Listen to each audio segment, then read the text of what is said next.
आपले जे कथासंग्रहाचं नाव पिंगळा वेळ, कथेचं नाव कवठे, वाचन अनिल हडीकर, कवठे भाग 4। मधली वाट त्या रस्त्याला थोड्या वरच्या बाजूला येऊन मिळत होती। तेथूनच कमळीनं टाळी वाजून बोलतच तो पाखरा पाण्यात उडाला आणि मध्येच शंकावून थबकला। ती इथून तरी कमळीसारखी दिसत नव्हती, पण तिनं पुन्हा हात हलवत असतो तिकडे गेला व तिच्याकडे पाहतच राहिला। इतके दिवस ती आरशात होती, पण ती आत्ता बाहेर आली आहे असं वाटण्यात किती झळझळीत दिसत होती। तिनं आता दुसऱ्या कोवळ्या पानाच्या रंगाचं लुगडं नेसलं होतं आणि तिच्या केसात एक फूल होतं। गावापासून एवढ्या दूर आल्यावर डोक्यावरील पदर तिनं सरळ खांद्यावर टाकला होता। त्याला बघून ती हसली आणि म्हणाली, काय बघत काय राहिल्यास खांबासारखं, चल आता। टेकडीच्या पायथ्याची पाट वाहत होता। तेथून पाटापर्यंतची वाट झुडपांमधनं होती आणि दोन्ही बाजूला करंजाच्या झाडाची दाट सावली होती। त्यातून जाऊन वळण घेतल्यावर सारं गावच पुसून टाकल्यासारखं झालं आणि मोठा रस्ता बाहेरच्या बाहेरच राहिला आणि शांतता एकदम हिरवी किर्र वाटू लागली। दामू सारखा बाजूला पाहत होता आणि कुठं थोडा आवाज झाला की तरकत होता। कमळीनं त्याचा दंड धरला आणि त्याला सांगितलं, लहान पोरासारखा घाबरू नको, मी आहे ना बे इथे। सगळ्या सापांचा मी बा लागून गेले। पाठ सारा 8-10 हात रुंद होता। आत पाऊल टाकताच उन्हानं तापलेले दामूचे पाय एकदम सुखावले व त्यानं खाली वाकून पाणी पचापचा गुडघ्यापर्यंत शिंपडून घेतलं। पाणी पाऊल बुडेल न बुडेल एवढंच होतं। कमळीनं लुगडं उचलून गुडघ्यापर्यंत खोचलं आणि मग आणखीन एक खोच देऊन ते किंचित वर केलं आणि ती त्याच्यासमोर येऊन पाण्यात उभी राहिली। दामू तिच्या लालसर टाचांवरनं वर पाहत थांबला। तिचे गोल गोरे गुडघे पाहताच तो पेटल्यासारखा झाला। त्यानं आपली ओलसर बोटं त्यावर आवळताच कमळी हुळहुळल्यासारखी हसली आणि त्याचा हात झेडकारत म्हणाली, बस, आचरटपणा करायचा नाही। पाटाच्या पलीकडे गवताचं सपाट मैदान होतं, पण आता वापरात नसलेली मोठवणीची विहीर मात्र आंधळ्या डोळ्याप्रमाणे दिसत होती। तिच्या बाजूला पेरवाची बाग पसरली होती आणि तिच्या खायपात्याच्या कुंपणातील खिंडाराजवळ आत रखवालदाराची झोपडी होती। त्या कोपऱ्यात कवठाचं प्रचंड झाड होतं आणि त्याच्यावर ठिकठिकाणी कवठांचे जड गोल वाऱ्यात हलत होते। दामू व कमळी तिकडे येताच विहिरीतून एखादा पंखा विस्कटून वर फेकावा त्याप्रमाणे कबूतर वर उडाली आणि एक फेरीभर वर हिंडली आणि निळ्या पांढऱ्या बाणाप्रमाणे पुन्हा विहिरीत पडून विहिरीच्या कानी घुमू लागली। पाटातून पलीकडे आल्यावर लुगड्याचे खोच उतरवण्याचे कमळी विसरून गेली। कवठाच्या झाडाजवळ येताच दामू उत्साहानं पुढे झाला व पाहता पाहता खोड पार करून फांद्यात शिरला। फांद्यातून वर आभाळ रेघोट्या उमटल्याप्रमाणे दिसत होतं आणि फळं तर सर्व बाजूने त्याला चांदव्याप्रमाणे लटकलेली दिसत होती। त्यातील कोणती तोडू कोणती नको या विचारानं दामू अगदी गोंधळून गेला आणि सुखानं झाडातच विसावला। मग खालून कमळीनं कोणती फळं तोडायची हे सांगितल्यावर त्यानं फळं धबधब खाली गवतात टाकली। तेव्हा ती म्हणाली, पुरे की, उतर खाली आता, काय दुकान घालणारच की काय कवठांचं।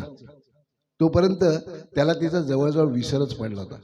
त्याला वाटलं असंच खूप दुरून येणारे उबदार वारे अंगावर घेत झाडात राहावं, मग सूर्य उतरून लालसर होईल आणि मग पिवळवून जोंधळ्याच्या ताटांना बोटं लावत इकडे येऊ लागेल, नंतर उतरून मग परत जाऊ कुठेतरी आडवे व्हावे। कमळीनं त्यातल्या त्यात मोठी फळं निवडली आणि पाठीवरचा पदर सरळ पुढे हातावर घेऊन त्यात भरली। दामू उतरला त्यावेळी तो किंचित धापत होता। त्यानं कवठांकडे उत्सुकतेने पाहिलं व म्हटलं, पुरेशी झाली नव्हे, किती झाली, तूच मोजून बघ की, कमळी म्हणाली आणि तिनं धीटपणे त्याच्याकडे सरळ पाहिलं। उन्हात उभं राहून तिचा चेहरा जुन्या मधासारखा होऊ लागला होता। दामूनं एक एक फळ हलवून मोजायला सुरुवात केली। त्यानं 4 फळं मोजली, पण नंतर बोटानं मुलायम उष्ण स्पर्श होताच तो चमकला आणि त्यानं पुन्हा तोच स्पर्श जास्त आसक्तीने पाहिला। त्याबरोबर तो बेभान झाला। त्याचं सगळं अंग पळसाच्या झाडाला लाल भडक फुलं यावी त्याप्रमाणे झालं। त्यानं कमळीच्या तोंडाकडे पाहिलं। तिचे ओठ अर्धवट उघडे होते आणि डोळे निळालेच काही पाहत असल्यासारखे गैरहजर होते। त्याने आवेशाने तिथे दंड धरले आणि तिला हाताने वेटाळले। इथे नको, फळं खाली टाकत ती मोठ्या प्रयत्नानं म्हणाली, पेरवाच्या बागेचं, तिथे रखवालदार संध्याकाळपर्यंत येत नाही। दामू धावतच बागेत शिरला व ती येत होती तरी त्यानं तिचा हात धरून तिला ओढतच नेलं. कुंपणातून आत आल्यावर तर त्याने तिला उचललं. तो प्रथम रखवालदाराच्या झोपडीकडे वळला, पण कमळीनं कोपऱ्यात हात दाखवताच ठेंगण्या झाडाखालून वाकत वाळलेली पानं उसळत तो तिकडे गेला आणि त्याने तिला खाली टाकलं. पेरवाचा भर नुकताच उतरवल्याप्रमाणे दिसत होता, कारण झाडावर फळ नव्हतं आणि त्यांनी टोची मारण्यासाठी नेहमी गर्दी करणारी पाखरं नाहीशी झाली होती. वरचा कोरडा थर विस्कटल्यावर खालची पानं अद्याप ओलसर होती आणि पावसाळा ओसरत आल्यावर माती नुकतीच सुकू लागली की असणारा गडद रानभूल वास त्यांना होता. कमळीनं नख रुतवत त्याचे दंड धरले आणि वर हलत असलेल्या दाट मांसल पिवळ्या रानफुलांकडे पाहत आपले डोळे समाधानानं मिटून घेतले. थोड्या वेळात तीच प्रथम उठली आणि गोंधळणे असलेला चेंगरून गेलेला हात दामूच्या अंगाखालून हलकेच सोडून घेतला. दामू उघड्या हरवलेल्या डोळ्यांनी पडून होता. तिनं त्याला हलवले तर त्यानं तिचाच हात धरून पुन्हा तिला खाली बसवलं. पण ती झटक्यानं उभी राहिली आणि कपडे सावरत म्हणाली, चल आता संध्याकाळ होईल. तो उठला आणि तिच्याबरोबर जायला निघाला तर नुकताच आलेला रखवालदार काठी परजत आला. काय पाहिजे? इथे काही धर्मशाळा आहे की तुमच्या बापाची शेतवाडी आहे? तो ओरडला.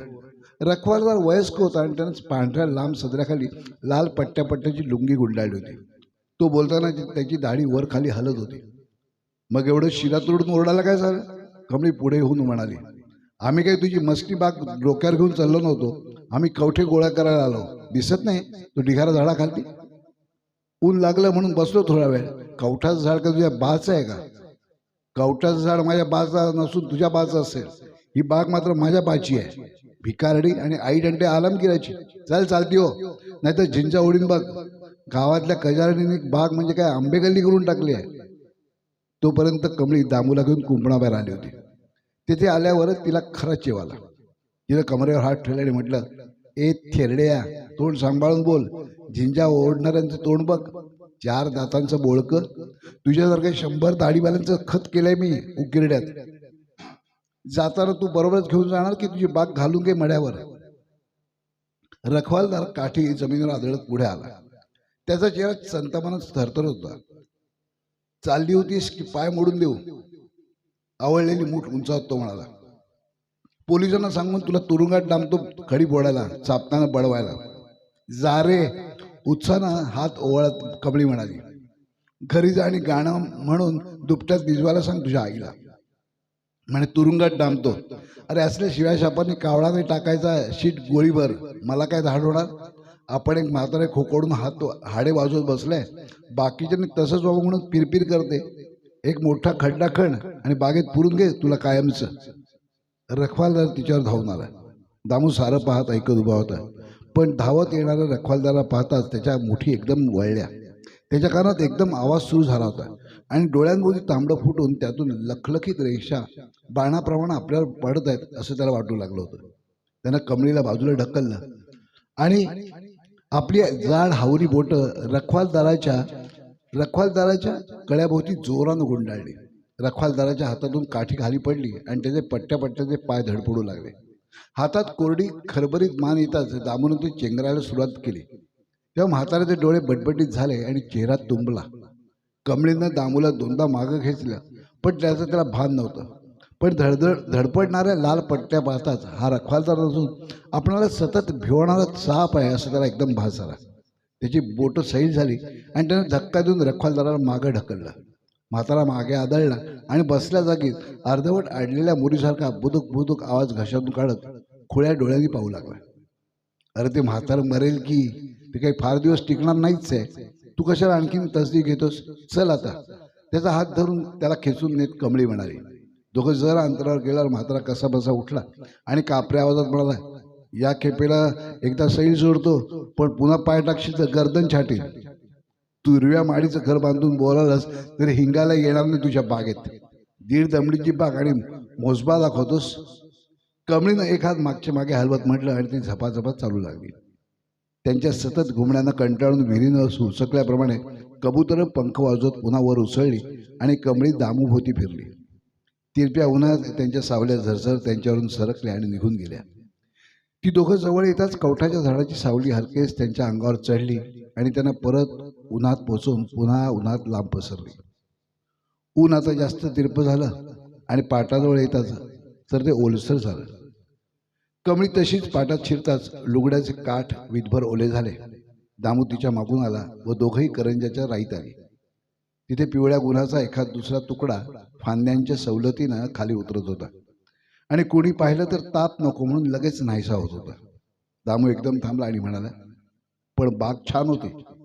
अरे तू तर 1.5 शाळाच आहेस. कमळी त्याला खिजत म्हणाली, बाग छान नव्हती, आम्ही छान होतो.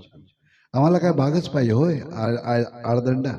आयुष्यभर बागेतच पेरवे खात हिंडायला आम्ही काय कुलचर पोर आहोत की काय बडबड पोपट आहोत. आम्ही जिथं बसू त्या ठिकाणी आमची बाग. ती बाग म्हणजे काही सगळं जग नव्हे. अरे एवढ्या मोठ्या मातीत मारायला 4 वाव जागा कशी मिळते, तर मग 4 वाव जागा जगायला मिळणार नाही होय. करंजाच्या झाडातून पुढे आल्यावर तिनं त्याला थांबवलं आणि म्हटलं, आता तू जा, ज्या रस्त्याने आलास तसाच जा. अंधारात आलंय खरं, पण मी जाईन मधल्या वाटेनं. दामू जायला निघाला, पण नंतर तो माघारी आला. त्याचा चेहरा निवलेला होता. त्यानं शांतपणे पाकळ्या चेंगरून गळून गेलेल्या फुलाचे देठ तिच्या केसातून काढले. तिचा पदर कोळ्या हाताने उचलला, तिच्या हातावर ठेवला आणि त्याने निश्चयाने म्हटलं, मी देखील तुझ्याबरोबर त्याच वाटेने येतो, चल. बरं, पण आज एकच दिवस, कमळी म्हणाली. त्यावर काही न बोलता तो तिच्या येण्याची वाट पाहत उभा राहिला. ती क्षणभर त्याच्याकडे पाहत होती. मग तिनं चोळीची गाठ व्यवस्थित बांधली आणि अंगावरून पदर सावरला आणि ती किंचित वाकून समाधानी तोऱ्यानं हसली. कवठं असलेली फांदी वाऱ्यात संतपणे हलावी तसं